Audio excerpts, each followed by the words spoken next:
Welcome back to another episode of Creedal. I am joined today by my friend Alexi Sargeant, who has not been on this podcast before, but he's been on Vernacular, the predecessor to this podcast.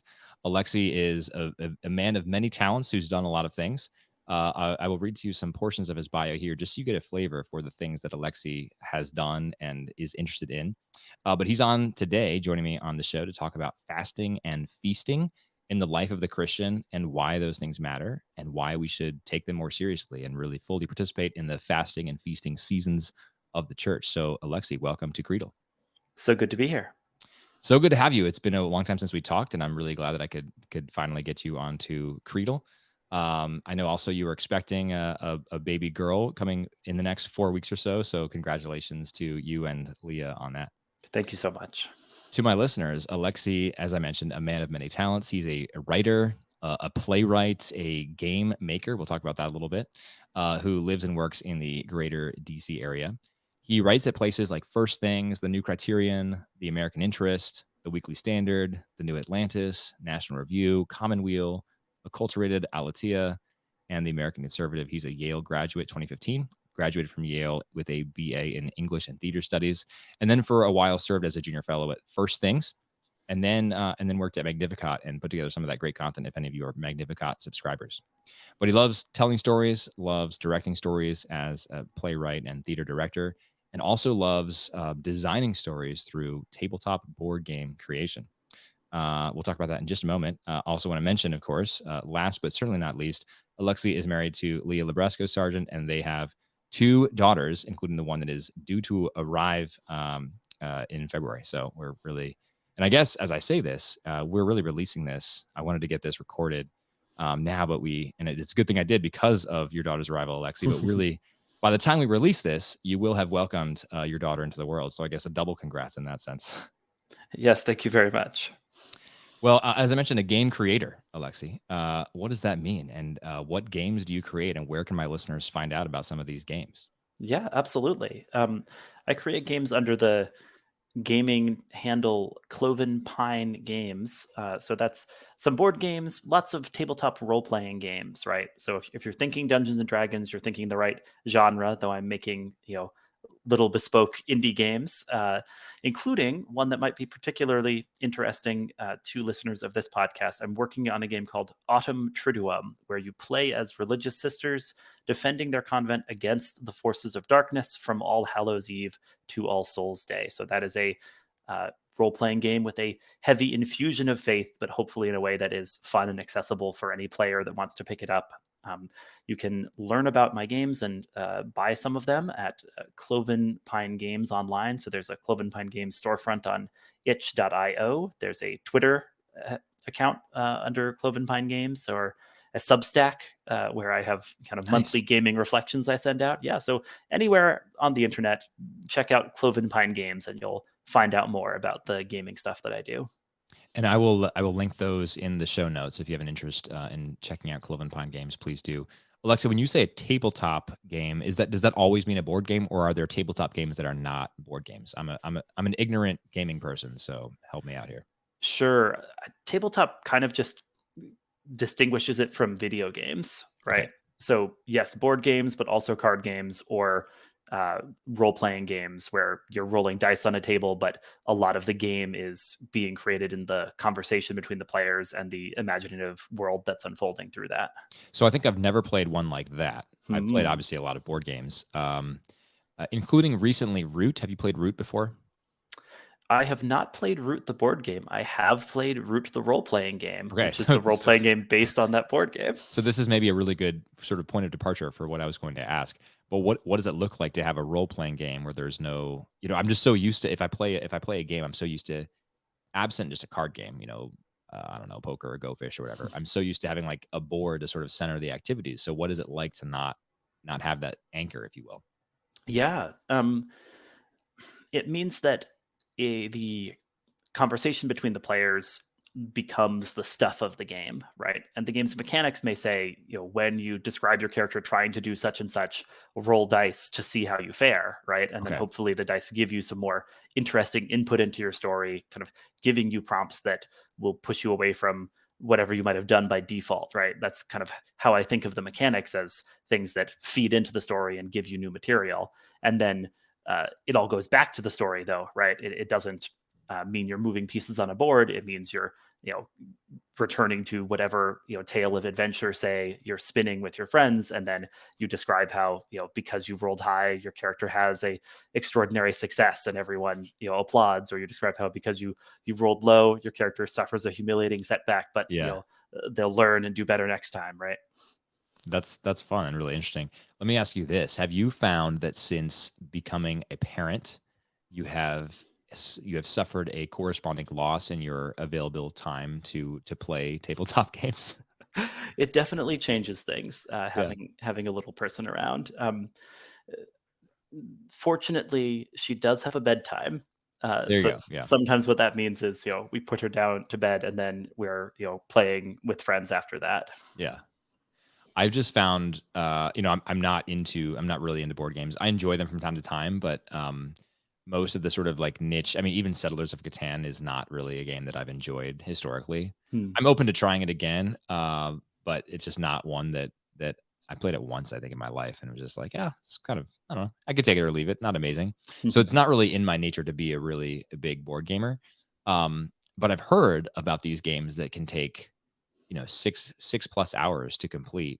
Or on the upper end, I've even heard of ones that take multiple days. And I just think, well, there's no way that could happen in my house because we would lose all the pieces. Like the board game, the board would get knocked off repeatedly, and everything would be lost. So it's impossible to do that in my household right now at this stage of life.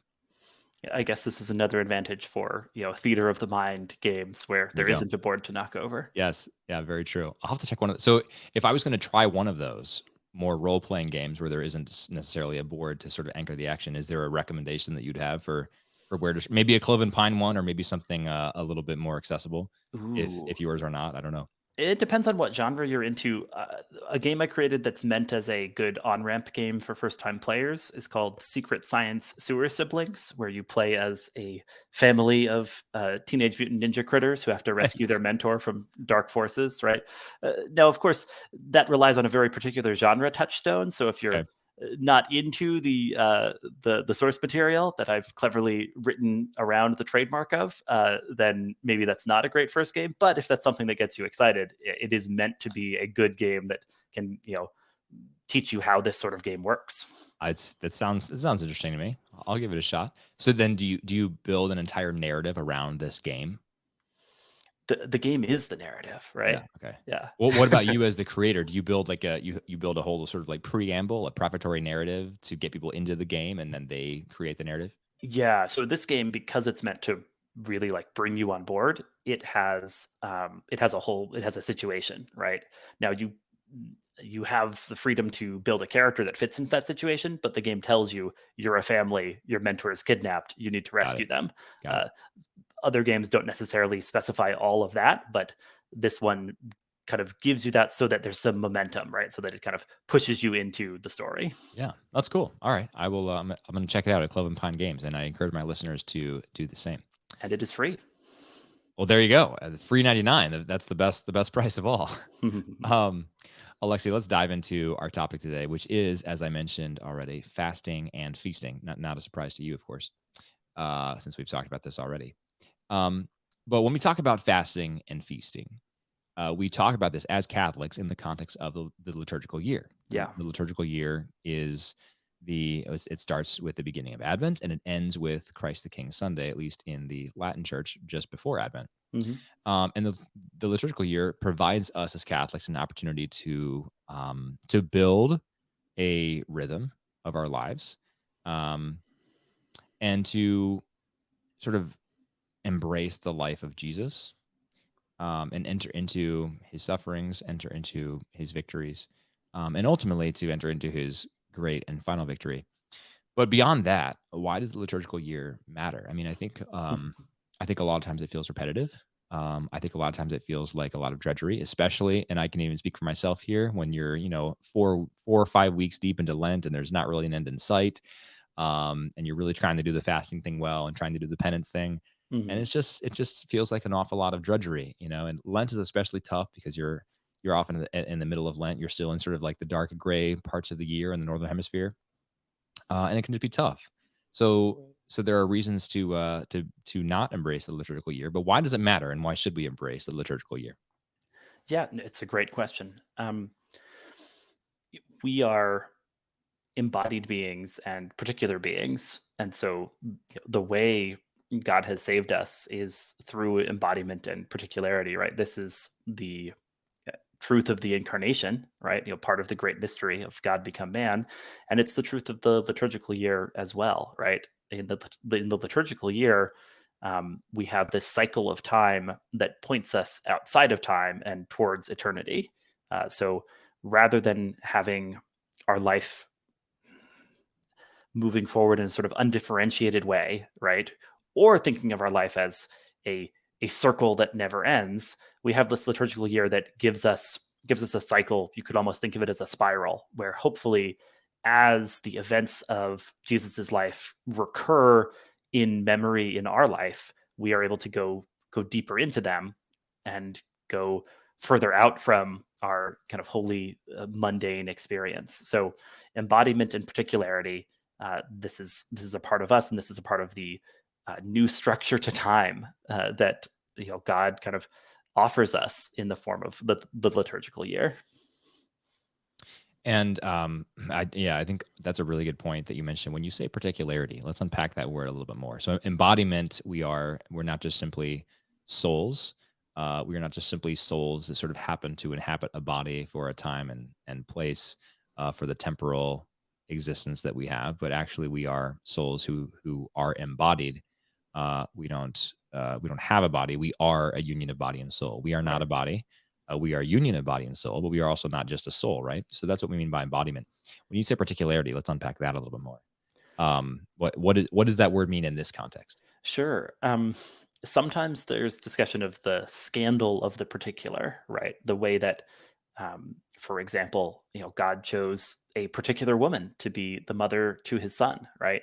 Mary, uh, uh, we revere her, uh, but there's a sort of sense of like, oh, she's this single person, right? This Mhm. particular person that's been picked out for this, and basically God is not scandalized by the particular, and God is willing to enter into the particular to save us and to use particular people, particular times, particular places, particular means to reach us. So rather than you know the universe kind of broadcasting his message in a all-encompassing way, uh, it's through particular people and places that graces often come to us. Now, I don't want to overstate this. We do also know that the heavens declare the glory of God, but in the particular, God's glory is also declared, and sometimes that is the key way that He reaches us and changes our lives. That's all well said. But to use your point about the heavens declaring, I mean, the heavens declare God's glory in a particular way, right?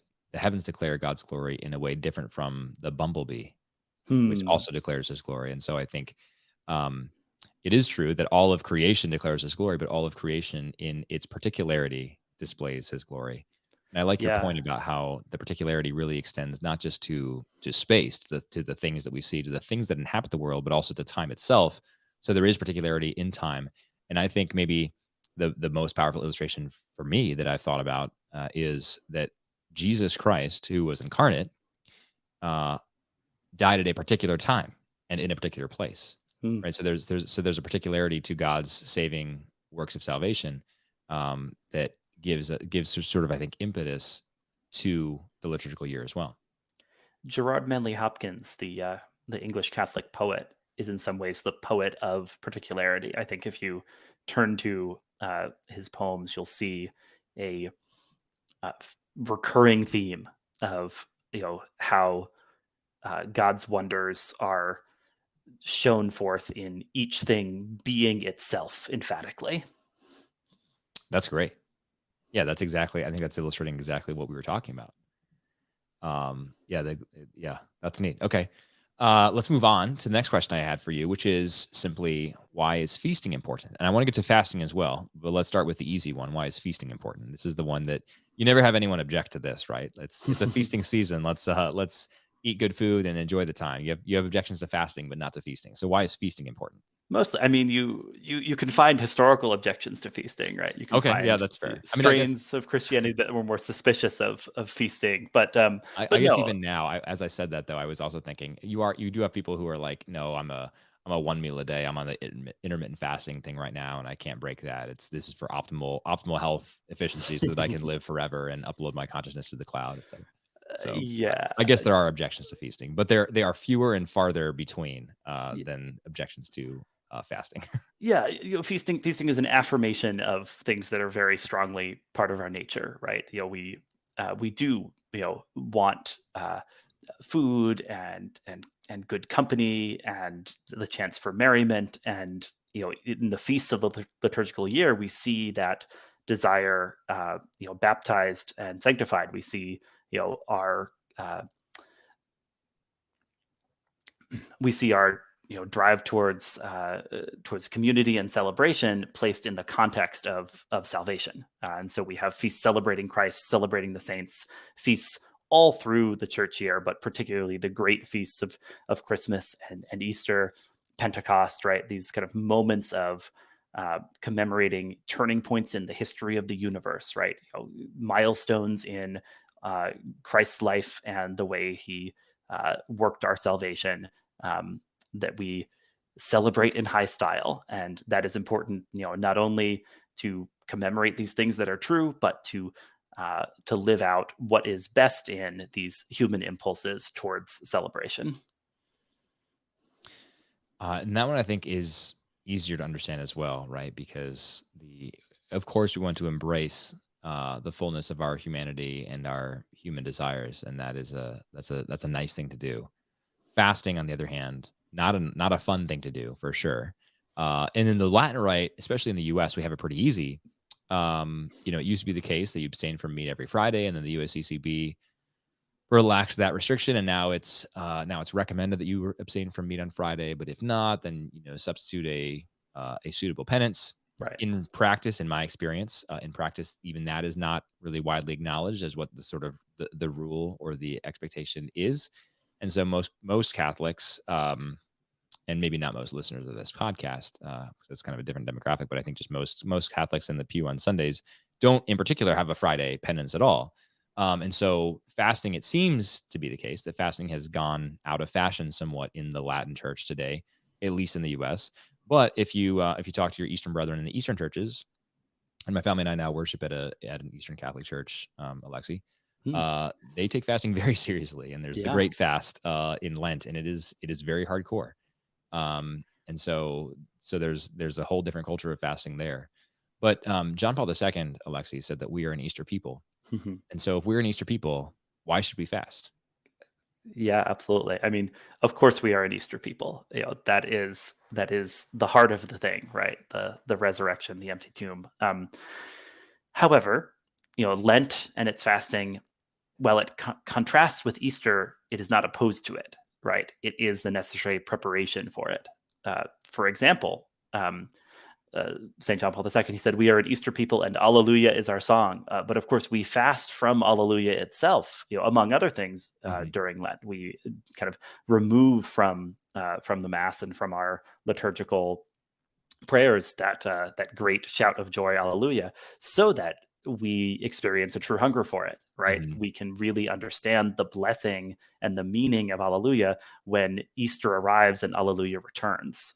So I think it's not in contradiction to the fact we are an Easter people that we also have Lent and that we also have seasons of penance and preparation before our great feasts, and that we have fasts that are counterpoints to the moments of celebration and exuberance in our life as a Christian people.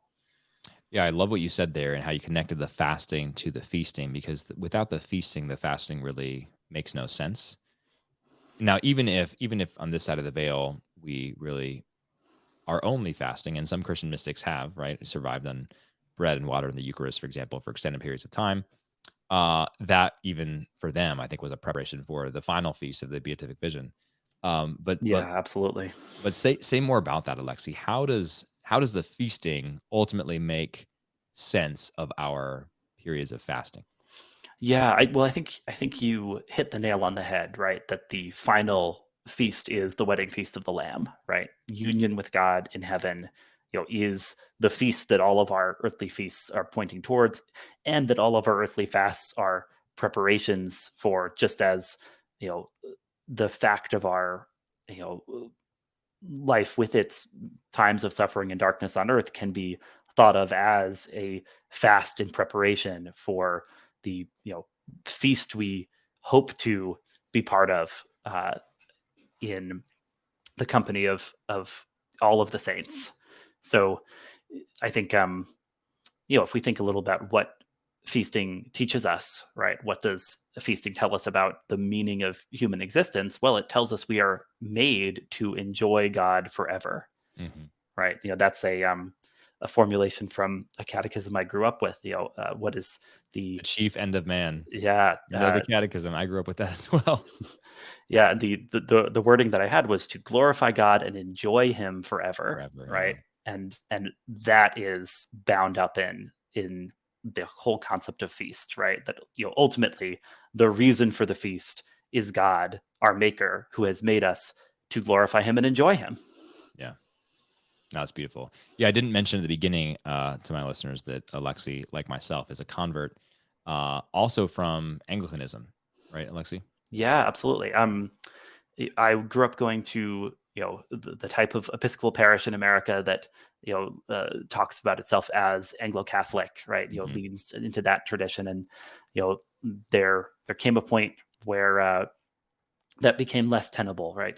Doctrinal conflict with the diocese we were a part of became legal conflict, and then my family had to decide, where it was God was leading us, and we took a good look at the way we'd been formed, and whose writings had been really influential in our walk with Christ. And there were so many Catholics represented, right, from Saint Augustine to Saint Thomas Aquinas to G.K. Chesterton. We realized we should really take a look at becoming Catholic at that point. And this was when I was beginning college, that we as a family set off on this journey, and we were received into the church altogether during my sophomore year, thanks to help from wonderful Mercedarian brothers at a parish in Philadelphia who were able to answer some of our questions and help guide us over the threshold to become part of the Catholic Church. That's amazing, and what a gift to be received with your whole family. Absolutely. That must have been beautiful.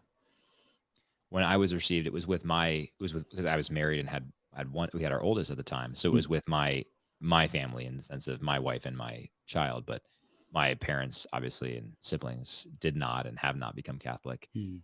since then. But what a beautiful thing to be received with your parents and your siblings. That's Yeah. that's amazing. And my wife Leah is also a convert, though she came up from atheism, so she took kind of a, a longer road. I feel like I was well set up by my Yeah, for Anglo-Catholic sure. background to eventually embrace the fullness of the Catholic faith.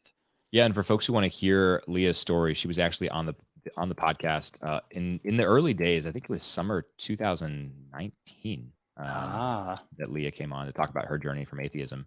I will look up the episode number and get back to you in just a moment. But I was actually going to ask about what you just said, being well set up, Alexi. When you said you were well set up, do you think that? Oh, here actually, episode 6. So episode 6 of this podcast was with Leah, and she told her story there. oh, Um, fantastic.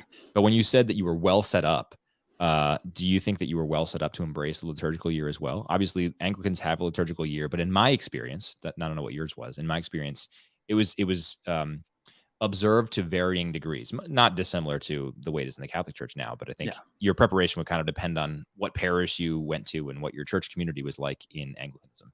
Yeah, no, I was very fortunate. I had a church community that really embrace the liturgical year. In fact, I've got a stack of books next to me that I pulled for our conversation, things that I thought might be interesting to reference while we're talking about fasting and feasting and living with the liturgical seasons. And one of them is this book for young readers called My Book of the Church's Year, by Enid M. Chadwick, which is like the most British name possible. Super British. Wow. And That's really it's a something. lovely Anglican classic of explaining the church year in kind of beautiful Oh, beautiful wow. illustrations that are good for children. So I'm What's definitely this one going called?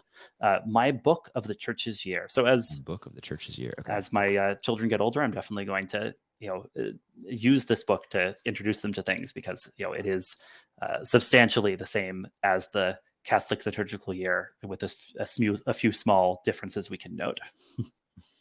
That's I'm definitely gonna get this for our kids as well. This looks wonderful. I just went to AnglicanHistory.org, and they have a lot of the pictures from the book in it. The illustrations are wonderful. Yeah, aren't they beautiful? Yeah.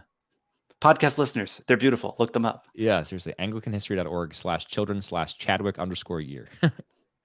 Well, great. What other books do you have there that we should talk about, Alexi? Oh, so this one's a lovely one. Catholic Household Blessings and Prayers. So this is just a nice full resource of different prayers to pray as a family and a household, and it has sections that connect up with it has sections that connect up with the liturgical year. So, recently, for example, we chalked our doors for Epiphany, and we did that using prayers that were from this book, and it has commemorations of many other feasts throughout the year, and suggestions for ways to pray together in the household, all through the church's year.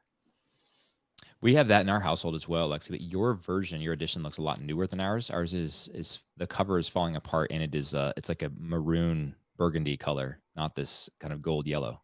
Yeah, this may have been a more recent version they put out. Definitely worth looking up if you're interested in kind of prayer within the home. Yeah, I think it's in it. I definitely second your recommendation about that, because it is wonderful for families and households, and just has a lot of resources in there. We break our book out. Actually, we do it many times nightly, because I don't know if you've seen. It's page 328 in our edition. I don't know if it's 328 in yours. I don't know if they changed the page numbering in the new edition, but page 328 in ours is the evening intercessions. And we fell in love with those evening intercessions before we moved here and started attending a Byzantine church. But it turns out those intercessions are actually Byzantine. And we went to a divine liturgy at the Byzantine church, and we're recognizing the words and thinking, oh, these are the words we've been praying in our family evening prayers for the last 6 months or so. That's wonderful. It is definitely not quite the same page numbers, because All right. I opened to 328. It's like blessings of a family vehicle. Okay, that's not fun, exactly. but that's different. Yeah. We don't bless our vehicle every night, but that's a good thing to do. All right. Well, I definitely recommend second your recommendation of that book. It's a good one. We do the when anniversaries of births, obviously birthdays. That's the more common word for birthday. When birthdays roll around and anniversaries of baptisms roll around, we use the prayers in that book as well. So lots of good resources in there. That's wonderful. Last one I'll highlight here is one called the Little Oratory, which is by David Clayton and Lila Lawler, and it is also about prayer in the home, but it takes as kind of its focal point the idea of making a little holy space in your home. So it can be quite simple, right? Just a table with a cross on it and maybe some religious art, but we were inspired by this, and so we've set up our little oratory, including with a cloth that matches the color of the liturgical season. So we kind of are in some ways just primed to pay attention to what's happening liturgically when a saint's day comes, because like, all right, time to switch from the ordinary time green to the saint's day white, and see if we have the specific holy card for that saint.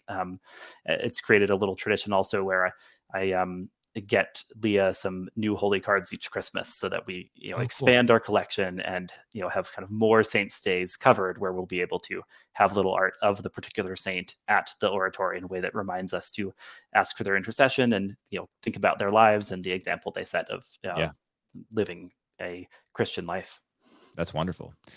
We do the same thing. We have we call the family altar, but the little oratory place for our prayers to happen, and that's been a great family practice. One of our favorite liturgical year things that we do is at the end of the liturgical year, the Saturday before Advent 1. Mhm. So this is normally late November. We take a piece of paper or several pieces of paper and write a bunch of names of saints. We just shout them out. If you think of a saint, write down the name, etc. And then we break all those pieces of paper. We cut them into strips, and then we put those strips into a hat or a bucket or something. And then we pray. We pray for the Holy Spirit to help us choose. And then we close our eyes and we pull out the names of two saints, one male saint and one female saint, and then those are our saints our patron saints for our family for that year. So those are the saints to whom we ask the intercession of, and that's been a really fun tradition to do. Our kids have, I think we've done it for 3, maybe even 4 years now, and our kids love it every year. It's just a really big, exciting family thing that we do at the end of every liturgical year. I think that's a really wonderful tradition. Um, yeah, I thought of one thing. My daughter is about to turn 2, so she's kind of, only starting to understand things about, Yeah, the faith and the liturgical year. But we do, as part of her bedtime routine, sing the Marion Antiphon for the current season. So there's 4 Marion Antiphons, and they are kind of themed to the seasons of the year. As we're recording this, we are in the kind of the greater Christmas season, right? After Epiphany, after baptism of the Lord, but before the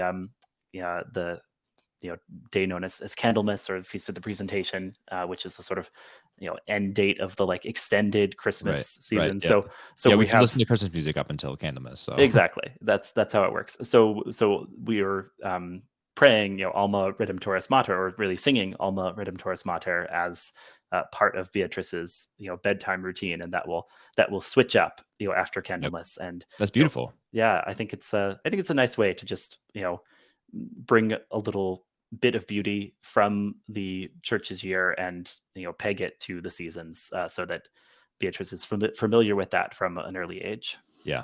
One of the things that we've been sort of talking around, but not directly saying, is that I think one very good reason to observe the liturgical year in your life, in your family life, in your home, is to bring the church into your home.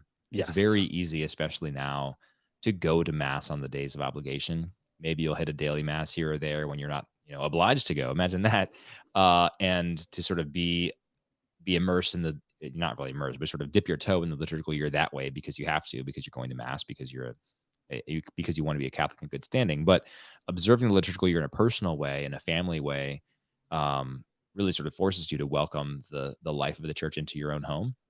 Yeah. And you can do things like you were just talking about, incorporate the Marian antiphons. You can incorporate morning and evening prayer as a family.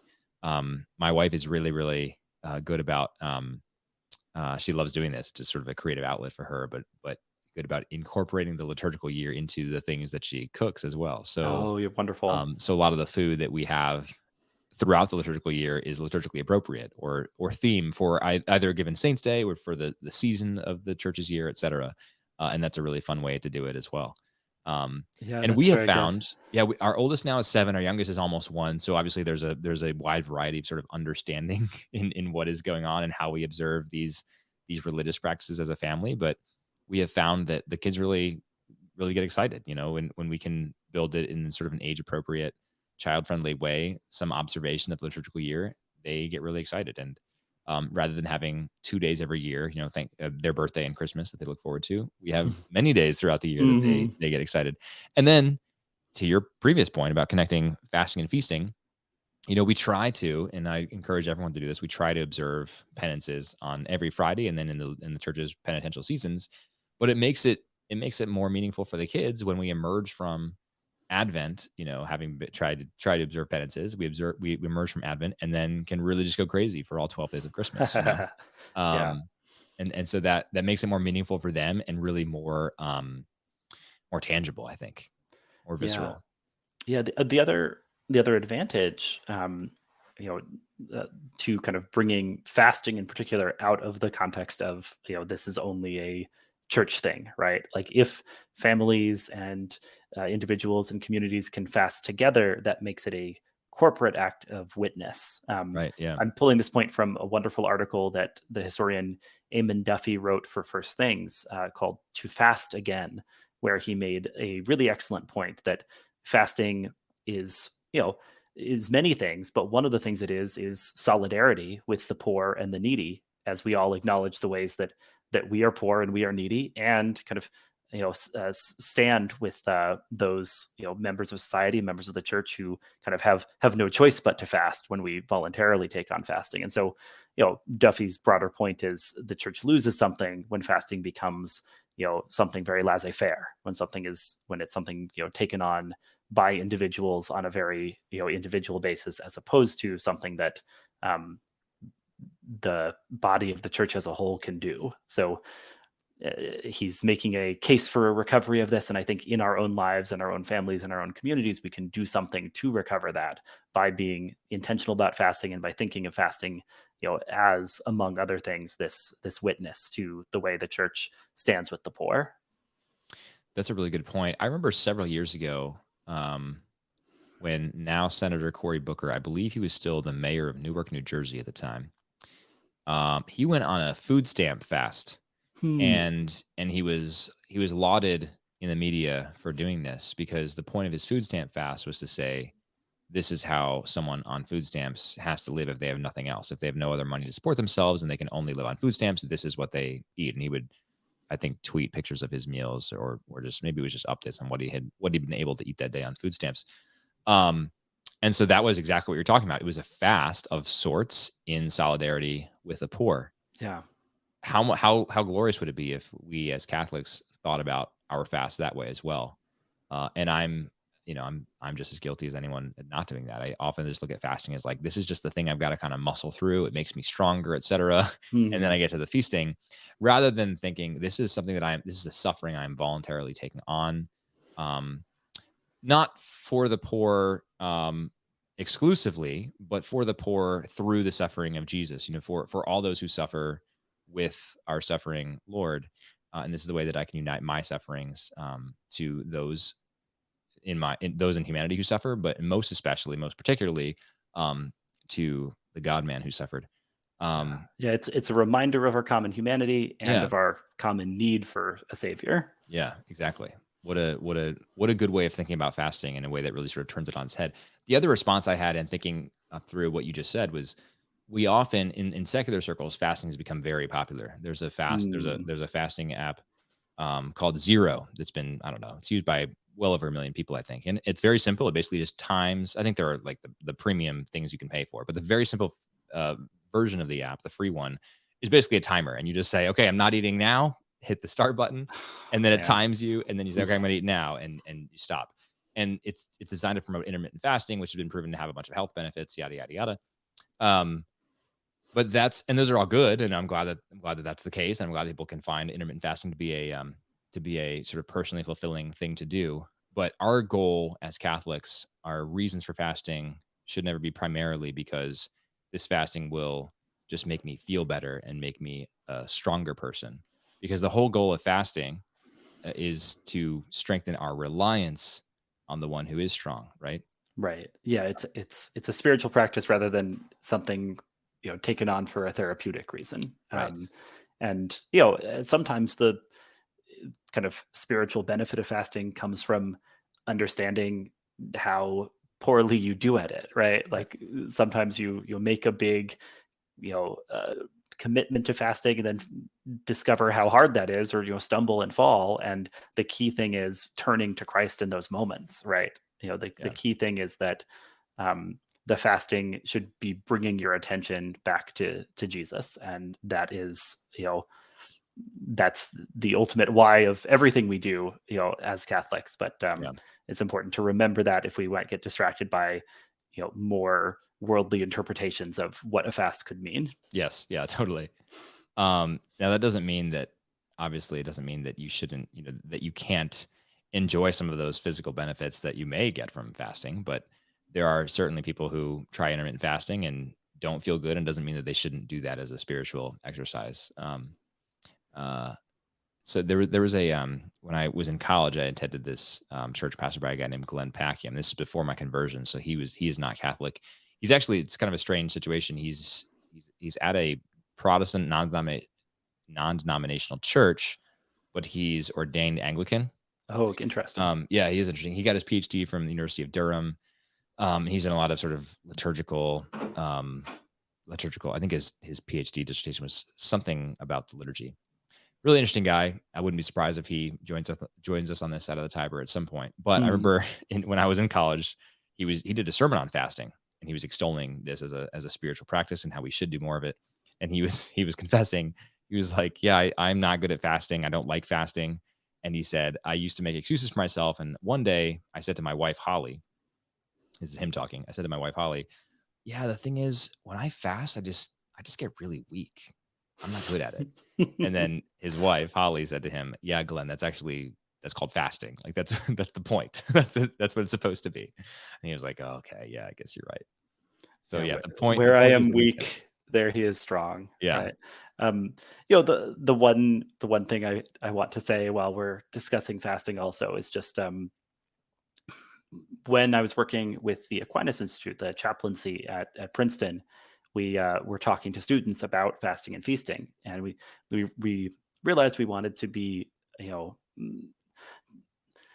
we realized we wanted to make sure we didn't, push anyone into kind of uh, exuberant overcommitment yeah, to fasting, yeah, in the way that when you're young you might be tempted to yeah, overbalance like that. So we included in our reading packet some letters from St. Francis de Sales, who's just a really wonderful spiritual advisor, right? And he's got these letters just to people in the world, giving them advice, including about fasting. And often his advice is, you know, not to overdo it, right? yeah, To kind of accept the sacrifices that God ends up asking of you rather than the like big sacrifices you like want to make yourself in a moment of enthusiasm. There's a letter to a pregnant woman, right, who's asking about fasting, and he says, you know, no, don't do that. Nourish yeah, without scruple your body. right, This is the right, quote. He says, you will not lack for mortifications of the heart, which is the only holocaust God desires from you. So that is really helpful, I think, as a way to to put in context the practice of fasting, that it's all about what God desires from us, and the sacrifices he might ask for us. Some of those are part of just the regular practice of the church. Some of those might be additional ones, but we should be kind of listening, right? Staying yeah. attentive to what God is asking from us, and having trusted spiritual advisors who can help us discern that, rather than overbalancing into something that goes beyond what God's asking at this moment. Yeah, it's a really good point, Alexi. I'm glad you mentioned that. I think in general, people should fast with the guidance of a spiritual director. And that spiritual director can, or at least should, be able to help you determine how much is too much, how much is appropriate for you. And everyone has a starting point too. So if you've never Yeah. fasted before, you shouldn't just say like, I'm going to go 48 hours without food. That would be just downright irresponsible. And you should definitely not do that. So, when possible, fast with the advice of a spiritual director, and don't take on too much too soon, for sure. Um, on your point about the pregnant woman to whom Francis de Sales was writing, you will not lack for mortifications of the heart, I think is what he said. Hmm. It reminds me, one of my work colleagues just told me this week. Apparently, there's a story out there. It's all hearsay, but I can see it for sure. I can see it happening. Apparently, the Exodus 90 programmers, the planners, the heads of that program, went to do some focus groups on whether or not they should put together an Exodus 90 type program for women, Hmm. and they pitched this idea to a bunch of religious nuns, and the nuns said, women suffer enough already. You don't need to do Exodus 90 for them. And I was like, that's super true. Truer words were never spoken. 100% agree. Yeah, Um, I think not to go too far afield here, but I think this is an interesting aspect of embodiment, right? yeah, Part of which is being men and women, and there being real differences there, and that sometimes it seems like a part of that those differences is men kind of have to choose to take on some things that for women in many cases feel like less of a choice, right? yeah, So I'm thinking about fathers and mothers, right, where mhm, for mothers there's this really primal connection to a child, And then for fathers, there's a need to choose that, right? And it's not that mothers don't choose to accept motherhood, and fathers don't have an existing connection, but it seems like there's a there is a difference there where there's Hmm. more of a need to to consciously enter into a call that isn't a part of you the way that a child is a Yeah. part of the mother at first. Yeah. So um Well, certainly biologically, our bodies bear witness to that, right? yeah. Because for 9 months, the woman cannot forsake that. I mean, literally biologically, there's not a choice there that happens. I mean, obviously, there is abortion and voluntary abortion, but short of that, the woman doesn't have a choice. The woman can't just abandon her child like the man can, and many men do. Just decide like I don't want to father this child, so I'm gonna go my own way. Thanks. So even our bodies, I think, bear witness to that difference in sort of innate dependency. Yeah, yeah, yeah. There's a way that men have the possibility of walking away, and then growing Right. in virtue is about not doing that, right? Living up to responsibilities and taking on the things that require you to commit to something. Yeah. That's a really good point. Returning to this idea of the sort of the novice, the fasting novice. What are some? Oh, and I should also mention, actually, just to round out your point about not doing too much too soon.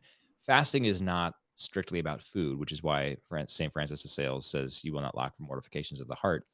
Fasting is about a posture of the heart, and fasting can happen through many things. So you can fast from video games, you can fast from Mm, technology, you can fast from food, which is sort of the primary way that the church generally talks about fasting. But there are plenty of things that you can fast from that can be spiritually beneficial for you. And so you might find yourself in, you have a condition like hypoglycemia or diabetes, and you're not able to fast from food. Totally fine. There are plenty of fasts that you can do, um, and mortifications that you can offer up. And by the way, embracing the hypoglycemia or diabetes that you have is in itself also mortification. So, in the words of Saint Francis de Sales, you will not lack for mortifications of the heart. yeah. But Alexi, where I was going next with this, and this is probably a question we can sort of wrap up on, for those who are listening to this and think I need to get more serious about embracing the fasting and feasting of the church. Do you have any sort of beginners recommendations for where or how they might start? Yeah, absolutely.